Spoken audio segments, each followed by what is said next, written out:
and we see these law enforcement shows where the teams have these nifty applications where everything is just accessible at the touch of a button.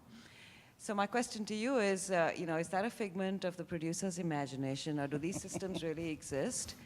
And what are you doing in your organizations to drive that type of real-time data access and decision-making? First of all, I'd love to get one of those cool touch screen things I saw in Hawaii 5.0 or whatever. I was like, got to get one of those for my office. But that really is what you have to do is and several other folks have talked about, you have to talk about process. So that's where you start putting workflow into your systems. So there's so much data. You can't expect people to just look at every bit of data. So what you do is you start putting workflow systems with triggers, so that when you see an event occur, you bubble that information up so people can look at it. Because people can just be drowned out with data. So that's what you have to do is you put those things into workflow, so that way people can be effective, and then you have a whole heads-up display. So it goes into queue, you do that, management knows what's happening, so you can have an idea of what's happening from a pulse, and that quickens the whole processing of those things. So that's a lot of things that really all my efforts are really driven on, is how do we make people take action on the data? Because one of the big things we have to do is we have to QA the data. And once that clock rolls over, we gain 0 time, and we lose every second we waste, we've lost. Yeah, I would say that there's a couple techniques that you end up having to look at. One, I think, use cases on how you're actually going to use the information to make decisions start to really drive you to what you engineer and what you build. And what we've seen an explosion on is really, and you see a lot of these environments really built for the structured data, or the data that you know about coming into an organization that you can tag, put a meta tag on where you know about that data. Much of what you're now starting to see in the explosion over the last several years has been unstructured data, and how you actually start to connect that together and start to look at how you start to make decisions.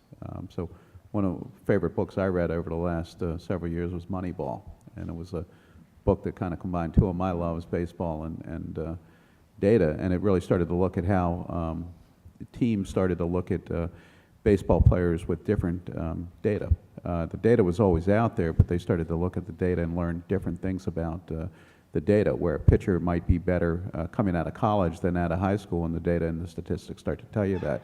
So I'd say that it's not really necessarily what they picture on TV is not as simple as that, but I think you can engineer that. And I think what you end up having to do is engineer and really build flexible, scalable architectures that allow you to actually drive to that point. But a lot of that's really going to be driven by your use cases and how you envision using that data, and really setting up a learning mode that you can actually go out there, and Larry likes to call it kind of spelunking, where you actually go out and find what this is telling you, and it may lead you in a different direction.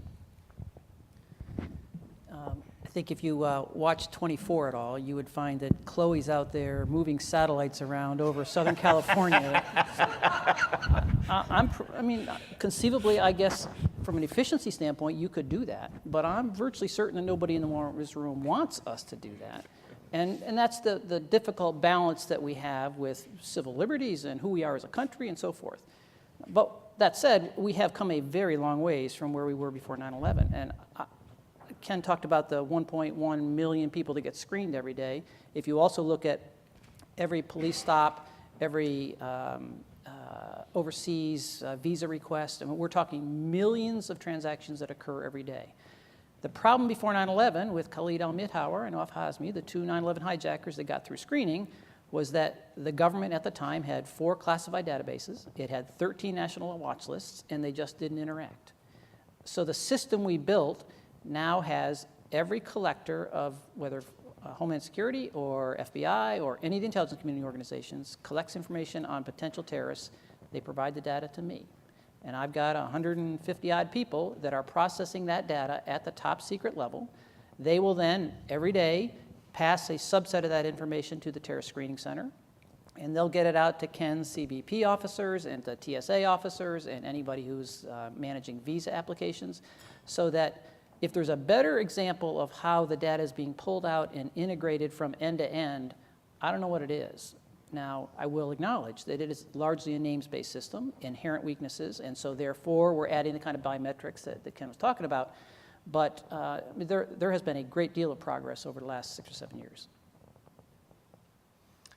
So we actually do have the crime scene investigators and the laboratories and the folks.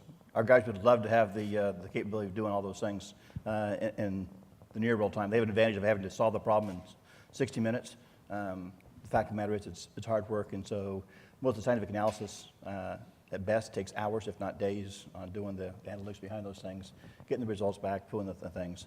As Russ pointed out, there's a whole lot of issues in terms of how we go across those different databases and the privacy issues and law enforcement issues and how those things do happen. There have been some major successes on doing those things. Again, so I got times, for example, the Times Square bomber. It was CBP folks who actually identified that individual. It was by the skin of our teeth because there was delays in getting those databases down to us, so we didn't get him until he was actually already on the plane. But we were able to make those connections and move forward. So I think we're moving toward more real-time capabilities today, because that only exists on television. We do have some of those nice little things where you can move your hands and move things around. That's not the problem. The problem is the data behind that and actually doing the overlays, doing the processing.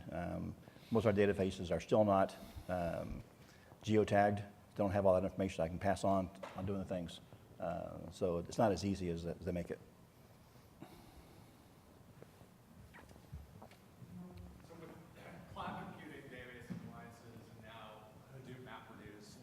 We have the ability to continue to add and add and add data, so you get more and more dots. I've got two questions. One, do you see the gap between the amount of data and the people who can actually take a so what out of that increasing? And secondly, what role do you see technology playing in helping your analysts, for example, figure out what to search for? Because at the end of the day, if you don't know what to search for, all the data in the world doesn't really help you.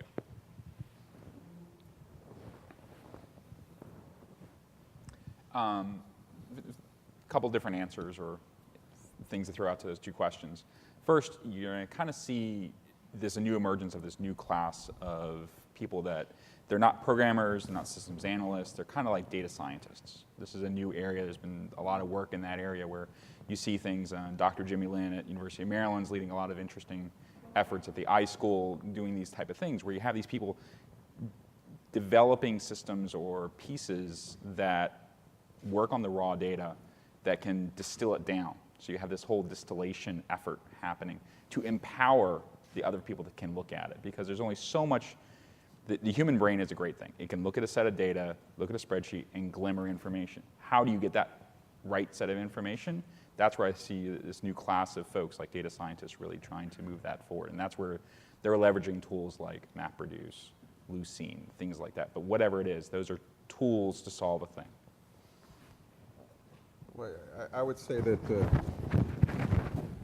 just as you saw quite a bit of innovation in, if you just think from 1869 to 1969, the first advent of a railroad train was 1869, and then walking on the moon in 1969, and that was all driven by economics. Economies actually drove that innovation, and you look at where we went from PC in 1980 to where we're at right now on technology, and I think a lot of it's going to be driven by economies. So I think that what you're going to have to start to see is innovation around data and use of that data really driven by economic needs for that data. I've been doing the terrorism thing within the intelligence community for the last 10 years or so, and really the growth within the community started back well before 9/11. The East Africa stuff was a wake-up call for us. We started adding a lot of analysts very quickly. And what I found at the time was that these were new kids. They didn't really know their area substantively or regionally, and they had all the data in the world, but they weren't very good at dealing with it. And that's why I made the comment about my marginal dollar right now I would spend on buying smart analysts and their ability to ask intelligent questions and get down into that noise level and find the relevant information and then assimilate it is a trick that we haven't cracked. I'll tell you, I've had a ton of people that have gone through my watch listing cell one of the best young people to do this was a police officer in Richmond, far better than many of my PhDs. So I don't know what it is about the synapses and how they work, but something in there, for me, coupled with the smart technology, is where the answer lies for NCTC, I think.